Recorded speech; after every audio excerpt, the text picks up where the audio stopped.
தமிழ்நாட்டோட உரிமையை நம்ம அரசு கொஞ்சம் கூட விட்டு தரவே தராது.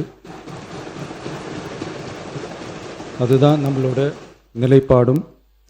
அதே நேரத்தில் கர்நாடகாவில் சில அணைகள் கட்ட ஆரம்பித்ததை பற்றியும் இதே அவையில் 1969 ஒரு விவாதம் நடந்திருக்கு. அப்போது நீர்வளத்துறை அமைச்சராக இருந்தது யார்? அப்போ அணை கட்ட விட்டது ஏன்னு கேட்டு அந்த மாதிரி சீப் பாலிட்டிக்ஸ்லாம் நான் பண்ண விரும்பலை.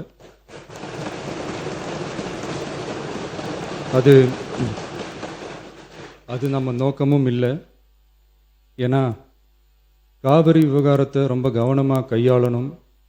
எந்த கட்சி ஆளுகிறது, எந்த கட்சிக்கு பெருமை, யாருக்கு பெருமைன்னெலாம் பார்க்கக்கூடாது. இது தமிழக மக்களுடைய பிரச்சனை அப்படின்னு